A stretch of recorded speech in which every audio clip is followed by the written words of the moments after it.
Hello and welcome to the TGA Pristine Podcast, where we discuss everything from the trading card community to the company itself that grades your favorite collectible cardboard. Grab your sleeves and top loaders, it's time to rip into the show. And welcome back, everybody.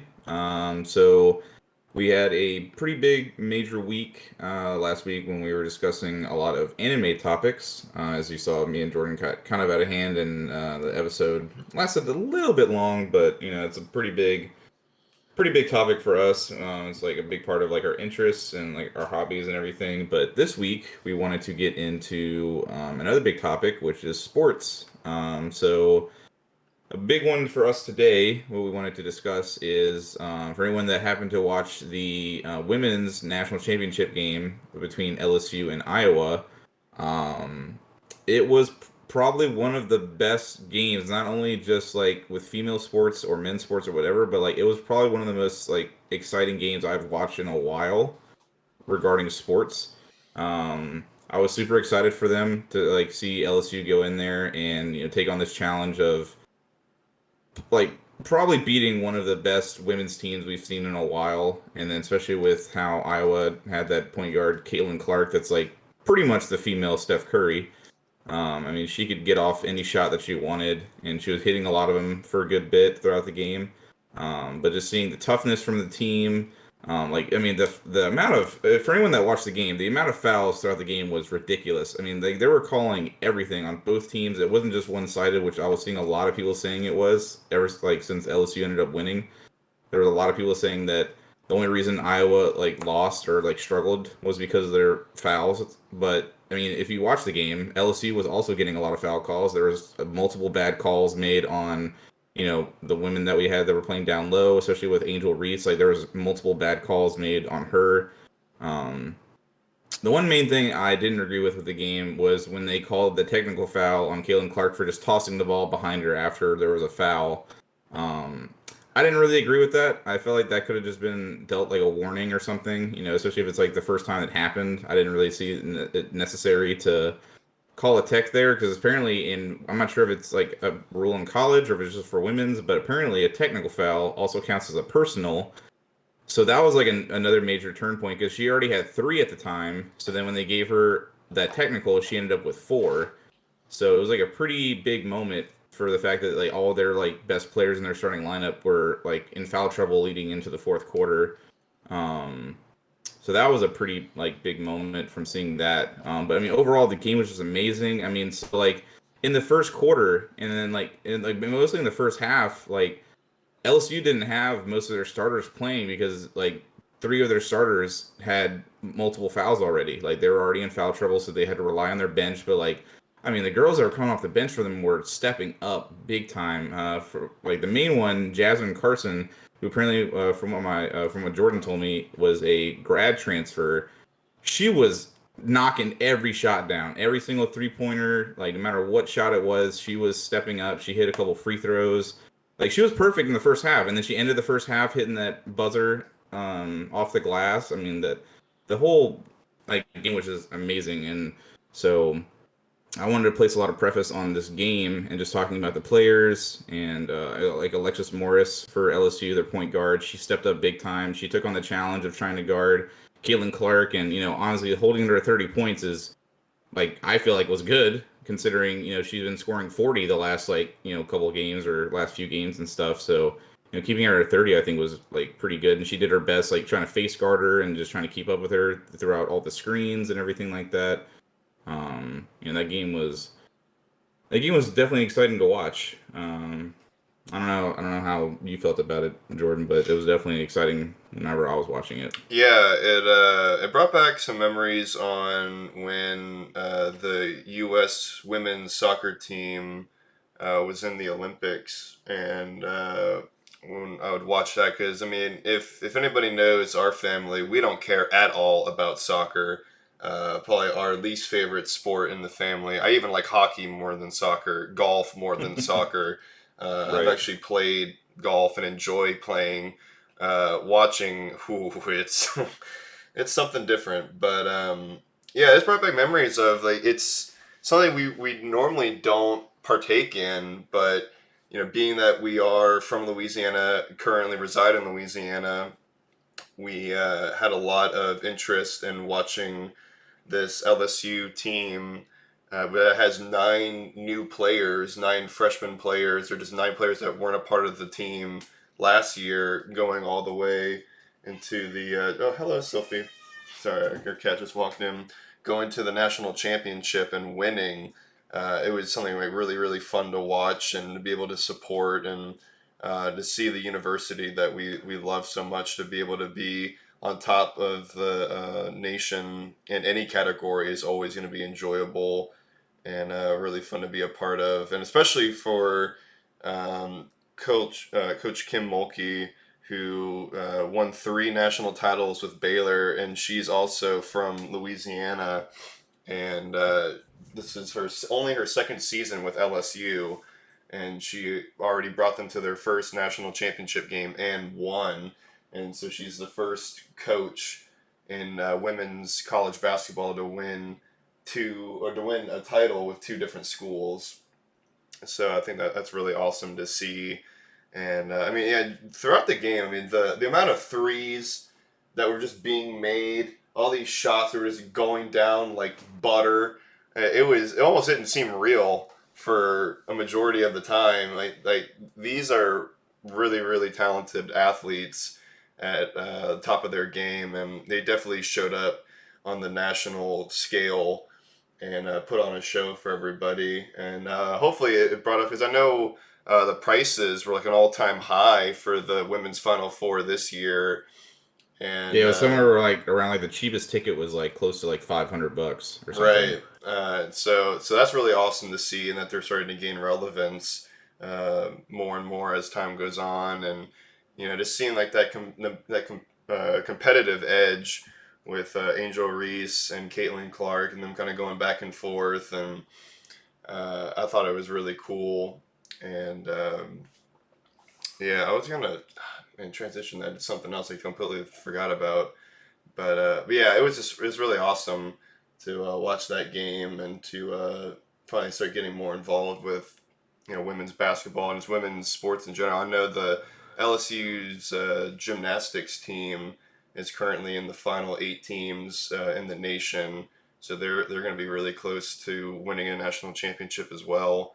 So that'd be something for us to keep our eyes on as that continues. Yeah, for sure. Now we can transition to another topic with basketball.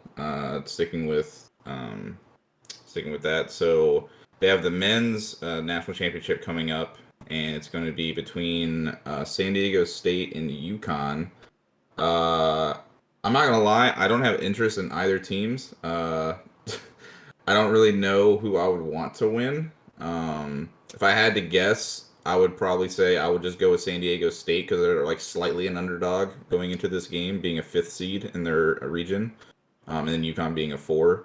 From last I remember. But also, like, UConn's women, I think their teams won enough for their school for a while. I think it's time to let some other school come in and win a chip. So I think San Diego State, from watching their game with Florida Atlantic, was definitely like really good. It's a very competitive game. And then that was another thing. Seeing Florida Atlantic make it this far in the tournament and watching their team play was really incredible, because I always love seeing those like big Cinderella stories of like just the lower ranked teams making it through, like beating out a lot of top ranked teams. And that's why I don't bother doing the tournament bracket stuff anymore. Like every time March Madness comes around, like back in the day, I used to like just do it for fun. I would just do like a handful or something, because it's like there's never been a perfect bracket. That's why they allow people to like do like 10 submissions for a bracket, because like they just know that it's all going to be broken with all the amount of upsets that happen every year.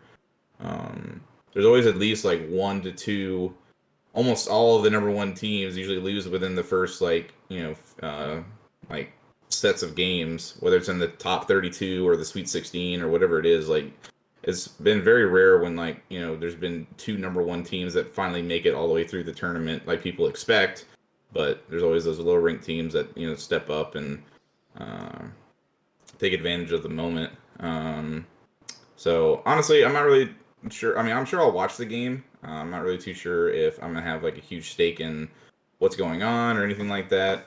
But I know with the NBA, we're still. I know the Pelicans, since we're from Louisiana, Pelicans are looking to make their place in the playoff hunt right now. We only have a handful of games left. Uh, they're like sitting, from what I remember last seeing, we were sitting at the top of the play-in spots, and we're like slowly like climbing up behind the couple teams above us because we just beat the Clippers recently, and it's been really cool just to see like our team fighting through like position they're in right now. Same kind of position we were in last year with Zion being out at the end of the season and like having all of our other players like having to step up and really try to fight for this play-in spot. Um, I mean, Brandon Ingram's been playing like crazy. CJ's been playing good. Jonas has been stepping up a lot recently too. Trey Murphy has been like just improving so much within the last couple of years that we've had him. Unfortunately, Jose's been out for a while too, so that's been kind of hurting our bench unit. Having a lot of intensity and ball movement and just a lot of energy that he provides for the team. So I know we've been kind of struggling with that for a bit, but yeah, I think we'll definitely have a good chance, even if we end up having to do like a play-in spot kind of deal. I definitely think that we should have the edge over no matter what team we play, and then we'll get one of those seventh or eighth spots. But having to play another top-ranked team in the first round of the playoffs will be tough. But hopefully, if we can get Zion back, that'll give us a way better edge than how it ended up being last year. Right. Yeah. Um, Yeah. 'Cause I know if the season ended now, we would be playing the Lakers for the 7 seed in the play-in tournament. So if we beat them, we would automatically be the 7 seed, and then the Timberwolves and Thunder would have to battle out and then play the Lakers for the 8 seed. If that were the case, and we would be up against the Memphis Grizzlies in the first round, which I don't know how confident I would feel against them. John Morant, who was picked directly after Zion and has played probably hundreds of more games in his career than Zion has. He's been hurt, I think, all but one season. He played a pretty much complete season when COVID hit.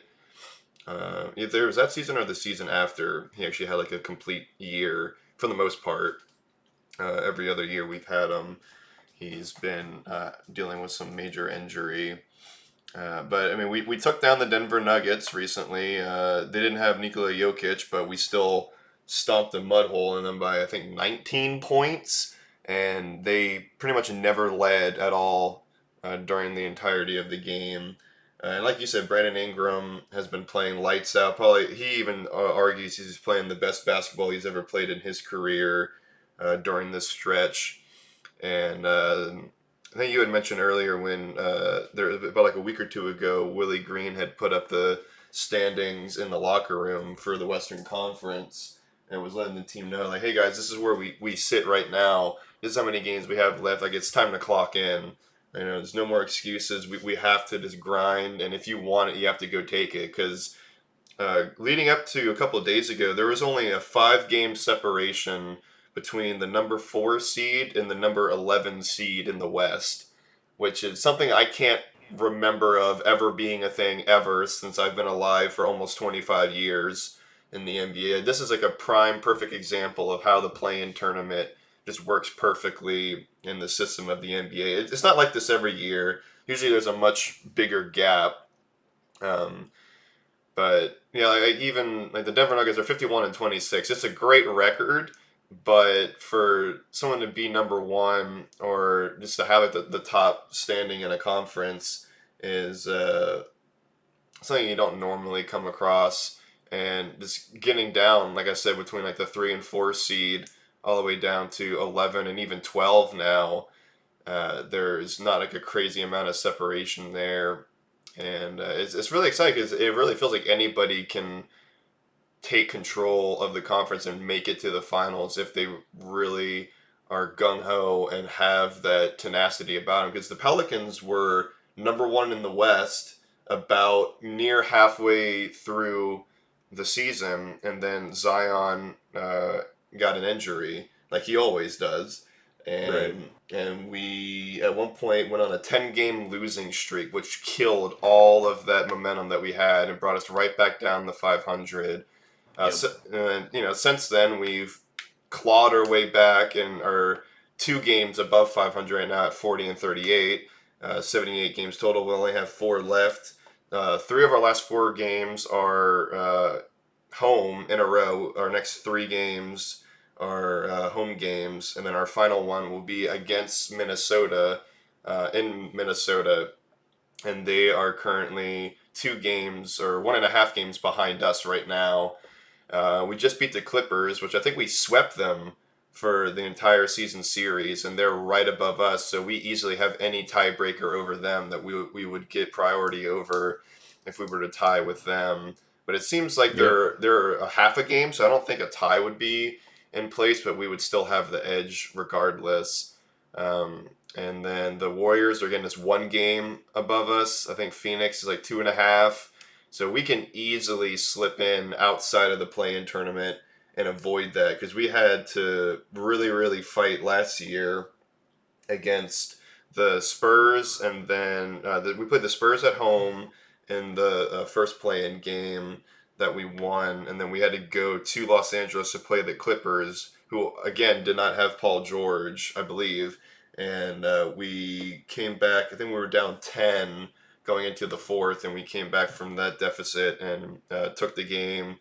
And eventually we would play the Phoenix Suns in the first round. We were the 8 seed, they were the 1, and took them all the way to 6 games. And it never really looked like they had a true grasp on us, and that was all without Zion as well.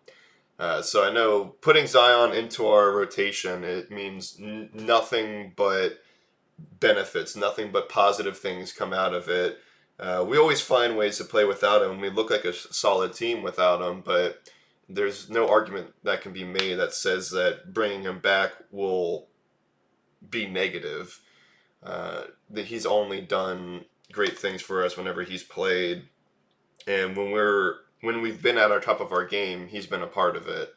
And I know everybody wants him to be involved, and he should be getting evaluated within the next couple of days. And hopefully, he plays at least the last 2 games of the season to get a feel for the team again and to be back in that flow and rotation, and can get ready for hopefully the playoffs. I think one of the more realistic outlooks is looking like we would be either the 5 or 6 seed at the best, and would be taking on the Kings or the Suns. That's a realistic outlook. If a lot of things go our way, we finish out these games, and if a team here and there can lose a game or two, we can just make that edge. And because in the play-in tournament, that is playoff atmosphere. That is win or go home. Very serious, and has a whole lot of implications, and you will be facing off against much tougher competition in that first round.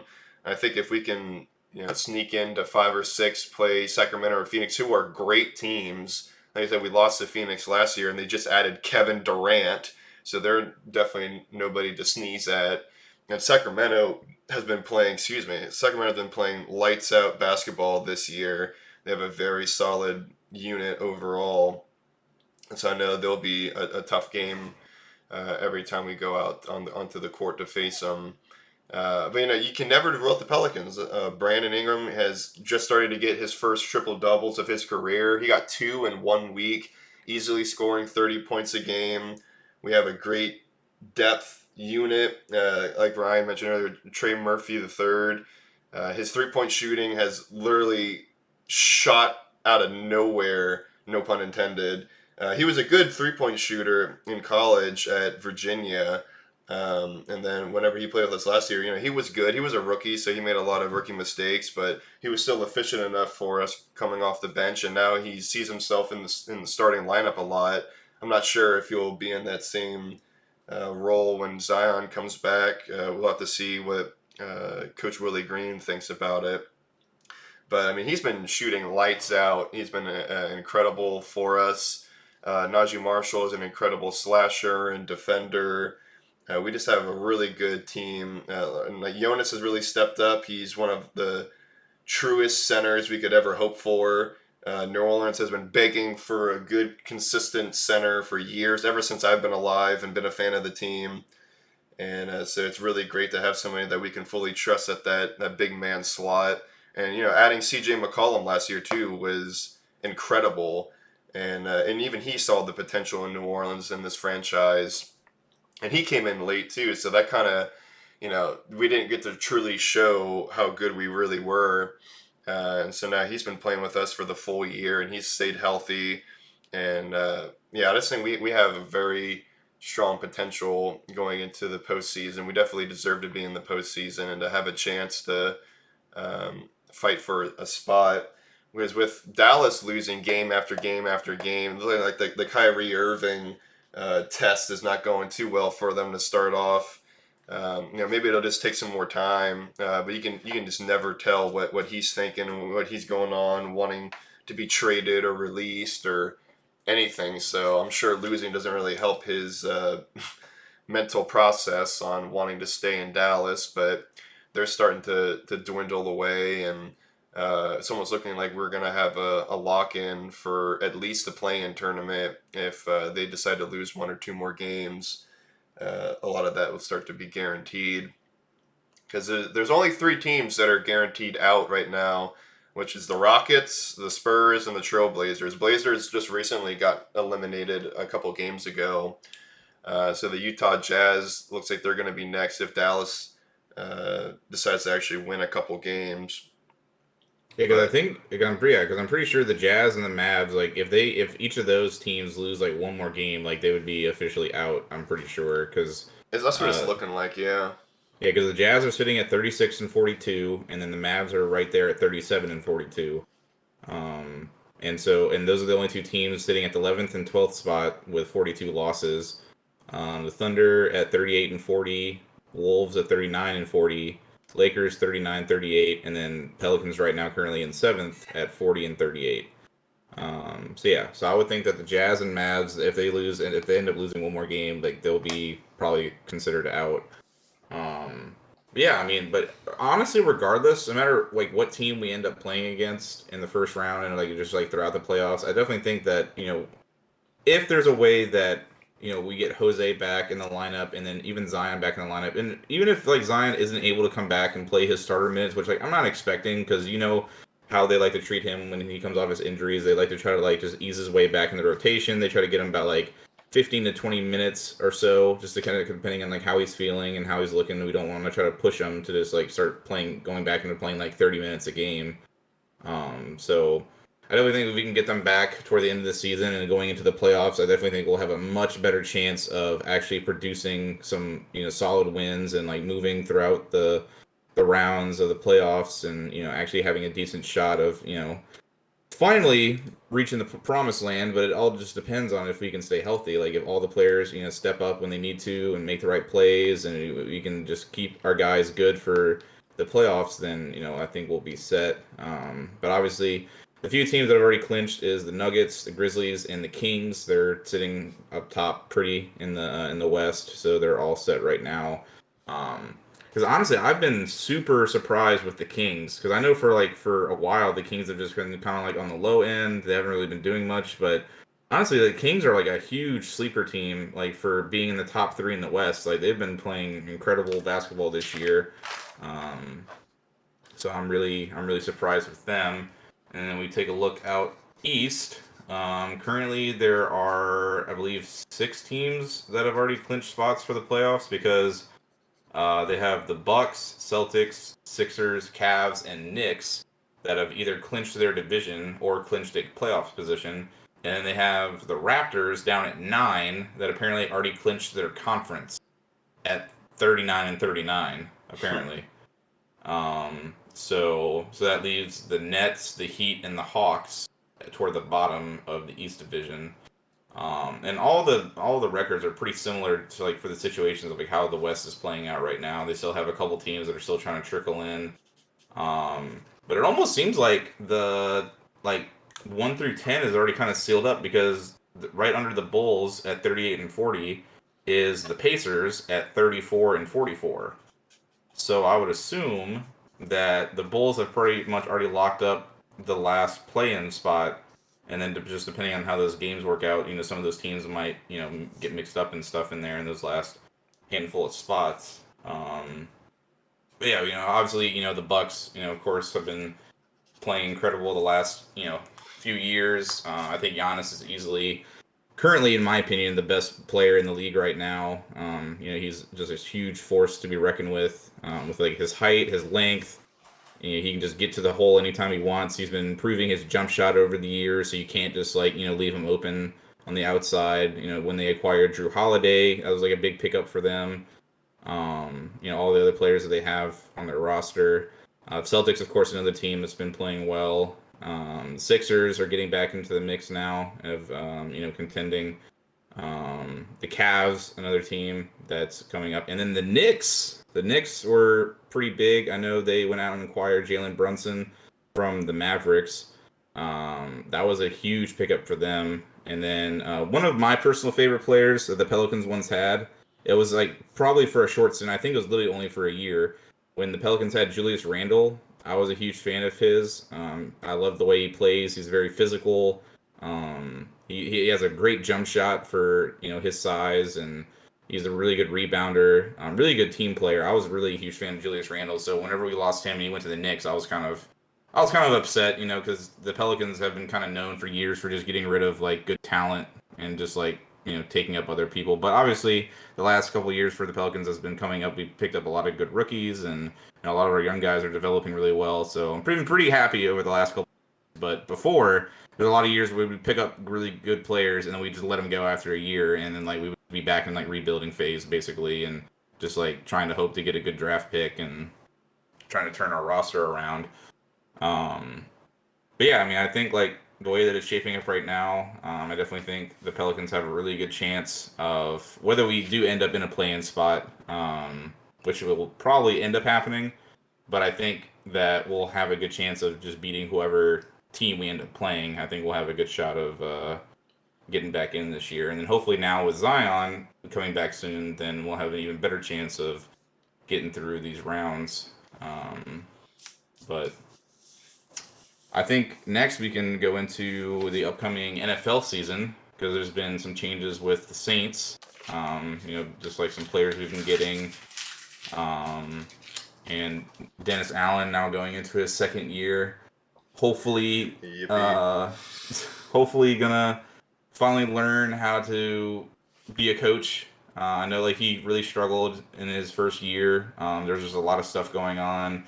It was also just like he didn't really seem like he knew what he was doing when it came to like running the press conferences. That was like a main one for me. There were so many videos of people making memes about him because he would just keep saying the same stuff over and over and over, and like he never knew like what a player actually had as an injury because the players I don't even think even knew because the doctors would just like lie to them because like I don't think they knew. Like the Saints have had one of the worst like health and conditioning like staff like team for however long. Like there's so many players that have a serious injury and it gets like underlooked and it's just like, oh yeah, they're just out for a couple weeks, like they won't need surgery, and then they're remaining to be out for like another 3, 4, 5 weeks, and they're like, oh yeah, no, we got to shut them down for this. They have to have surgery. Yeah, it sadly reminded me of the time when the Saints and at the time New Orleans Hornets, they used to share the same medical staff. They didn't have separate ones. It was a time when Mickey Loomis was still running both teams. He was running both. That poor soul was running both teams, and they just thought it was a good idea for the Saints and the Hornets to be sharing a lot of the same facilities and staff, and so a lot of bad stuff was coming from that. And I know not a whole lot of people from New Orleans tend to like Eric Gordon all that much for obvious reasons, but he was one of the main people that had gripes whenever he played for us because he would have injuries and have to be treated by the same staff that's working with the Saints, and so sometimes players get priorities or they're just overlooking things and not putting their full heart and soul into it because they're probably overworked, and So I know he was a big naysayer about just playing for New Orleans in general, and uh, he at one point he just decided to stop playing altogether, even when he would be healthy, just because he was that against the organization. And thankfully, it's not like that anymore. They're completely separate, run by two separate entities, and Miss Gail Benson still owns both franchises. Thankfully, I love her. If we can talk about her for like a minute or so, Mrs. Benson is an incredible owner. She's there at every Saints game, home or away. She's there for majority of all the Pelicans games, definitely all the home games. I just love seeing her being in the locker room with the team afterwards. And as she's been the owner for all the playoff games, they'll do like these little YouTube videos, or like people will be recording inside the locker room, and she just wants to be there, and she just loves the team and the city of New Orleans, and she always wants to just actually talk to the players, and Coach Green will make sure everybody quiets down so that way they can listen to what she has to say. And you really just get like this true feeling of love when she talks about how proud she is of the team, and like the growth that she can see because she's at every single game, and makes a lot of front office decisions, and she's actually involved. She didn't just get passed down these franchises from her husband. It's because he trusted her with these organizations and knew that she had the skills and the knowledge to be able to uh, drive these teams in the right direction and have a positive impact. And you can really tell a lot of the players that talk about her have positive things to say, and really appreciate what she does for the teams. And so I really enjoy that aspect for both of our professional sports teams here in New Orleans. But yeah, I think speaking of head coaches that you were talking about with Dennis Allen, I was kind of shocked to see our former head coach Sean Payton accept a trade to the Denver Broncos. If anyone knows about the Broncos this past year, they were also not good, and that's putting it lightly.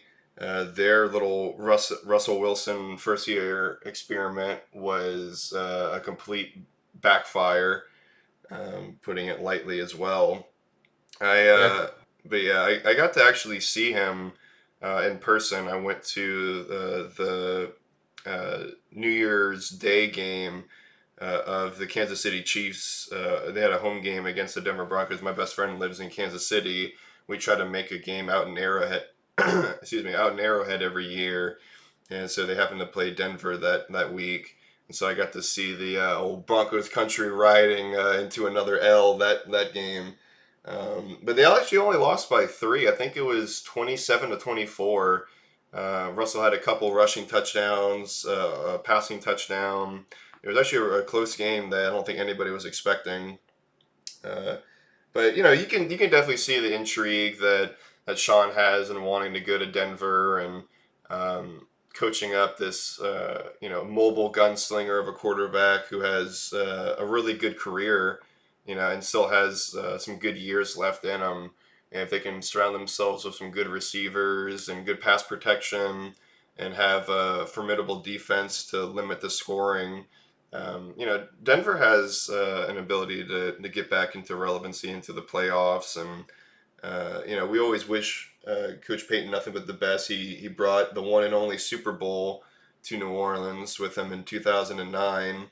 I still remember watching that game as a kid at my grandparents' house. That was, and both of me and Ryan's parents were at the NFC Championship and the Super Bowl that was in Miami. So we just have great memories of that. Owe everything to the Coach Payton, and especially with his relationship with Drew Brees. We know that he's able to make those connections with the offense and with the quarterback, and so I'm sure they'll start to do well again. I just wasn't expecting him to go to that team right off the bat, and who knows if he humored any ideas of coming back to New Orleans, but I definitely think when he passed off the torch to Dennis, that was a final decision, and he was just gonna let whatever else happened after that if he wanted to return to NFL or pursue some other kind of endeavor. I was definitely as shocked as you to see that he chose Denver out of all teams. I guess it kind of makes sense, sort of, in a way that, he wants to, try to be able to coach a team that has like what was a good quarterback, and he can try to like, fix some things that they had wrong with their season. And it was just like a huge dip off from seeing like what Russell Wilson did in Seattle and then going to Denver and just like this complete 180, like totally separate, like, type of quarterback, seeing like how he played over there. They just had a lot of struggles. So I think obviously getting Sean Payton will help them a lot with, just his genius mind of having like knowing how to call plays and, running good trick plays every now and then, having a good sense of the offense and just like the flow of the game. I definitely think that'll be a good pickup for them for having Sean Payton at the helm for that team. Just seeing how the relationship works between him and Russell. So I think that'll definitely be interesting to see how the season prolongs for them. But yeah, for Dennis Allen, I just want him to feel like he knows what he's talking about and feels like he understands like what's actually going on. And I hope to God, if Derek Carr somehow has a bad game, I just don't want to hear that it was just a bad day at the office, because that was all he said every single time about Andy Dalton. Every time Andy Dalton had a bad game, that was like all he said. It was like, yeah, it's just another bad day at the office. I just gotta, just got to get back to it and get back to work and, try to have a better game next time. And it's just like, I don't know, it just didn't seem like he really even understood what was going on, like, because he's more of a defensive guy, so it's like he doesn't really have much to say about the offense, because like he doesn't really know much about the offense. He's not the one calling the plays out there. Like, he's not like really involved with the offense. He's not really involved with the quarterback or anybody that, is running the plays. Like, he doesn't really have much concern. He's more focused on the defense. So I just think like anytime like they would ask him questions about, Jameis or Andy and like in specifics, like when they talked about like, who was going to be starting and how the progress was going with Jameis's injury and all that stuff, it's just like he just seemed like he just had no idea what was going on. Like, was just so confused and like never had a straight answer. So it just seemed like it was just like something that he really needs to improve on. It just seemed like he needs to be more aware of what's actually happening and coming off more confident in these press conferences. Another thing is just, trying to learn just how to call stuff during the game and just being more confident with that as well. Just feeling like he needs to be more aware of everything that's going on throughout the game, because he just seemed really lost, which, I get that it was his first time being a head coach, but he has been a part of the team overall for a little bit now and being under Sean Payton as just the main defensive coordinator. So it's not like he was just new to the franchise in general, because that would be totally different. Like, he was, he's very, um, you know, well versed with a lot of the guys that are on the team already, especially from this past year. A lot of those players weren't fresh to him or anything, so he was definitely in a spot to where he could have, done really well. I just think that it was just like his first time, like just really being like the head coach. I just feel like kind of got to him. So hopefully in this next year, he kind of takes a step back and like looks on this past season and like really looks to improve his place as the head coach. Um, and not to be biased or anything, but the Saints are already looking to be at the top of the South, the NFC South division. Yeah, I don't think that's bias. I think that's just analyzing the fact that no one else has a quarterback in the NFC South. If it's an honest thing of if we don't win the NFC South this year, it'll be probably like the worst travesty in New Orleans Saints history.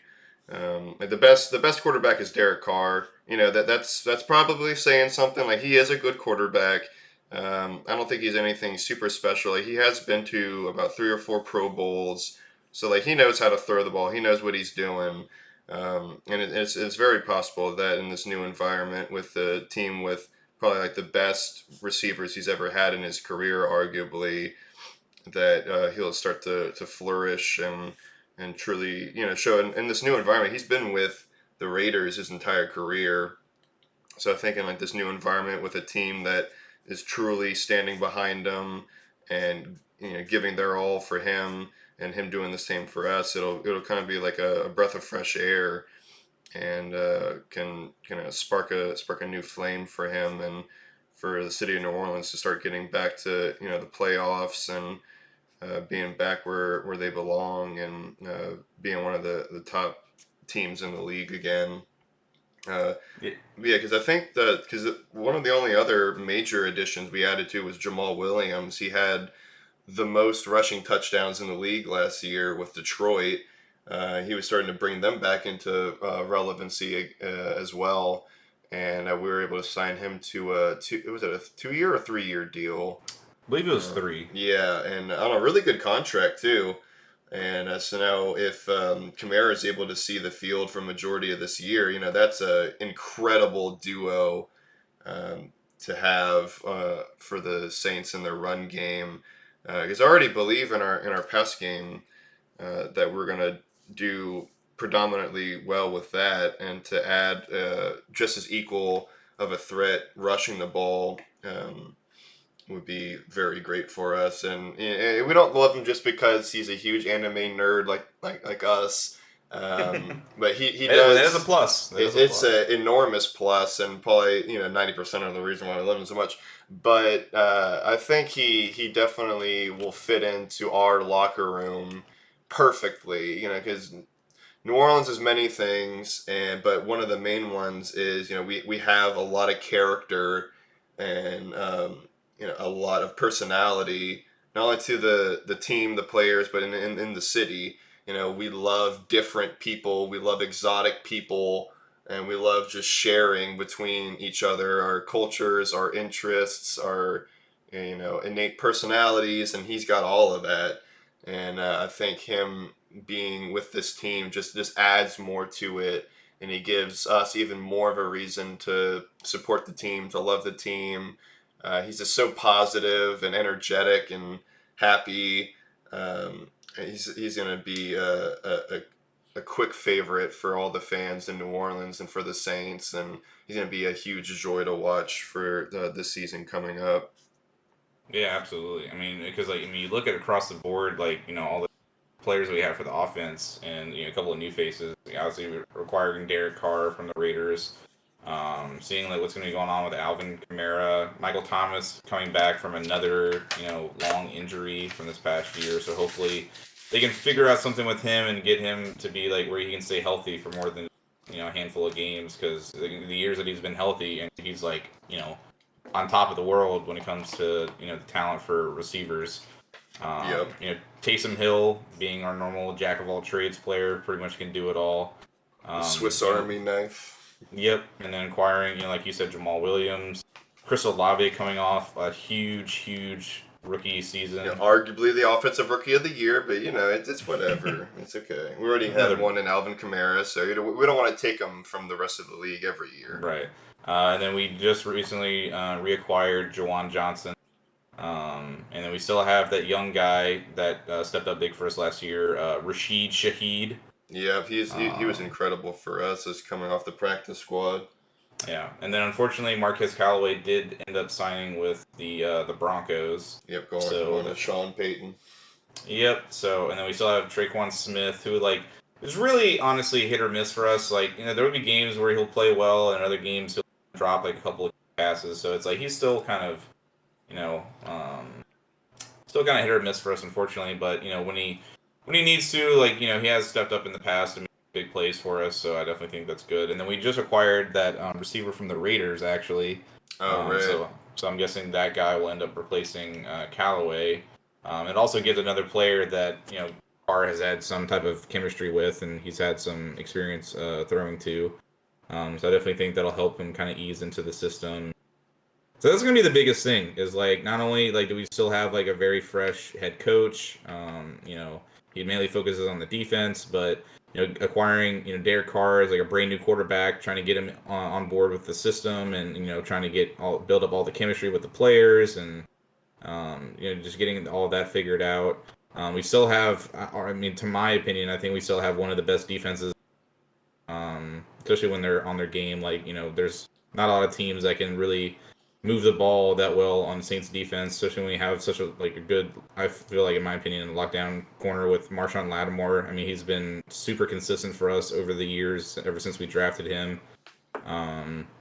Cam Jordan, even getting up there in age, has been still playing very well, very competitive at the defensive end position. I need to see a lot more from Tyrann Mathieu this season. There was so much hype behind us acquiring him, and I felt like he almost did nothing last year. Yeah, he So had a few good interceptions, and he just plays like overall decent coverage. As a safety, you can only do so much. But yeah, I think overall though it is just like the coming home camaraderie. He's back where he belongs with the Saints, and it's a lot of like Jarvis Landry when he signed with us. I was expecting a lot out of the former LSU star, and returning home, and he had an okay season. He was hurt for a a good good bit of stretch it. of games, right? But even when he did play and was healthy, he had some good games, especially that opening game against Tampa. He had some really clutch catches, but overall, I was also kind of disappointed and expecting more out of him. But yeah, going into this year, I think it's just completely wide open, and we definitely have a great shot at um, having a good run in the playoffs. Yeah, because so I believe wasn't it the Buccaneers that ended up signing Baker Mayfield? Yeah, which is Yeah, quite yeah. the So quite the switch from Mister Tom Brady. I know all of the people in New England, where TGA is based and where I resided for 6 months. They love themselves and Tom Brady, and understandably so. right, yeah. So yeah, taking a step down from Brady to Baker is going to be Be a interesting. switch, I don't remember. I think the Falcons are still looking at who they're going to be acquiring because I think Philly ended up picking up Mariota as a backup. Um, right? And then Dalton went to Carolina. right, yep. Andy Dalton went to Carolina. Who's I'm assuming he's just going to be another backup to. I'm assuming that. I'm assuming they're going to be rolling with Sam Darnold possibly as their starter if they end up keeping him. Yeah, I got Um, no clue what they're gonna do for quarterback.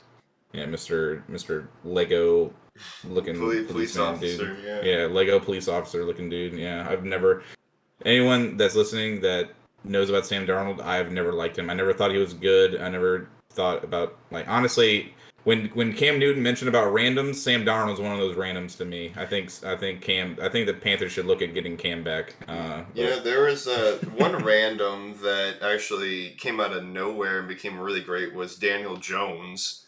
I remember when the Giants drafted him from Duke, I was like, what?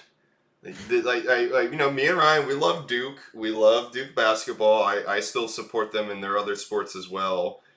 But oh my god, when they drafted him and he had that first year, I was like, what in the world were they thinking? And then the Giants had this incredible season last year, and he was really showing out and showing real promise, and that he was a pretty elite quarterback already. That really surprised me when he played to the level that he did last season. yeah, for sure. That would definitely surprise me too, because I was just like, because and it's always funny to see like when players like that get drafted by those big name teams, like the huge markets and stuff. Like and, like New York fans are very passionate fans, and so whenever like they end up going out of left field and just picking some random guy that no one's ever really heard of, or like someone they just didn't expect them to draft, like like the whole crowd in attendance is like booing at the pick and stuff, and that's gotta be like Rough.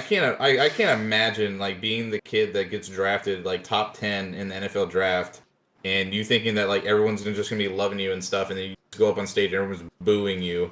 Like Yeah, I I can't mean, like and you said it right too. Like they're not kids, but these are young adults that are taking on this big responsibility. They're getting paid millions of dollars to go and play a game, but to tens, if not hundreds of thousands of people, potentially even millions, depending on where you are, you have a lot of people's this happiness and this overall dedication residing on you. Like you are the leader of the team, and a lot of the blame will be put on you depending on how you play.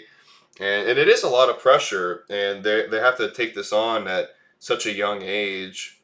It can definitely affect them, and I definitely think they don't want to have that first experience with the people of the city they're going to be representing to be so negative, to have like this huge ovation of rejection.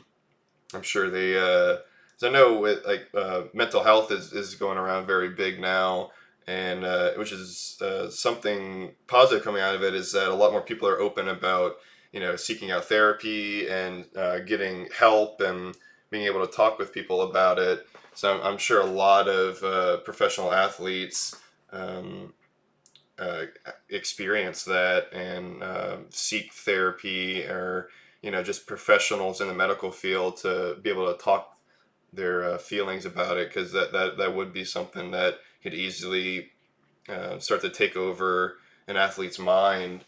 Already maybe dealing with some confidence issues or whatever it may be, like imposter syndrome. And I'm sure that first experience of showing up and being booed wouldn't do so well to their ego. And you would hope that it wouldn't phase them and that they'd want to prove them wrong and just get right to work. Sadly, it isn't always the case. And I think we just have to kind of take a step back and try and imagine ourselves in other people's perspectives, and not just in sports, but in everyday life, and try to imagine how we would feel being in their shoes, and and try and react and make a change in the way that you would want to be treated if you were that person. And trying to have like an overall self-awareness on how to go about your life, and know that at the end of the day, they are sports, they are games. We get very passionate about it and very emotional and heated, but these are just humans. These are games. There's going to be another season, there'll be another game. Everybody, not all the same people are going to be on the team next year. And but it's not to negate anybody's passion or love for it, because we still love sports. We still scream at the TV and turn it off and say that people need to be fired, or the whole team needs to relocate to some other city or whatever. But I think we just gotta approach it at the end of the day of it's all gonna be all right. And we just need to respect these people and realize that they're all human as well. Yeah, definitely. I'm sorry, I just got sidetracked. I was scrolling through Twitter and I came across this funny picture of Brandon Ingram. And just seeing this dude all the time just looks like he's like 24/7 high. It's like, it's so funny. Yeah, he must have smoked something once that permanently destroyed his physical appearance. I don't know what it is, because even in college he had it. And so the post is from this NBA memes account, and it literally says Brandon Ingram heard about the NBA not testing for marijuana and wasted no time. Yeah, once I heard that, my first thought was Brandon Ingram's about to have a field day, and I kind of got worried, because I want the guy to be healthy and not be worrying about any other kind of substances or anything going on. But if that's personal now in the NBA, then that's personal. He can do whatever he wants in his free time as long as it's legal and he's being safe. And but yeah, that guy, he's got that stoner face just locked down, and those hazy eyes you can never look past.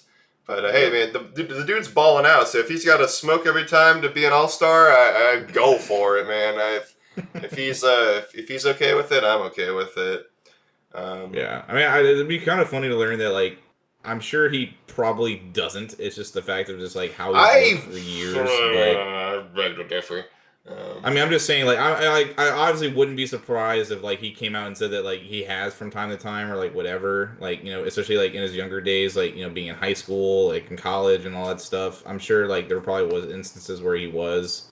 So like I said, if it does come out and they said that he has been for like a while, like I obviously wouldn't be surprised, but I also wouldn't be surprised if he said like, "No, I've never touched that stuff. This is just how I look." Like, there's just a chance that like that is just how he looks, and it comes off that like he's a big stoner. But you never know. You never know. But yeah, I would believe it. But yeah, do you have anything else to throw in before we sign off here? No, I think we touched on a lot of different stuff. Obviously, we didn't really touch on like a lot of different kind of sports, but just focused on like the main points of like stuff that's going on recently, things we're looking forward to in the future. But no, I think I'm good.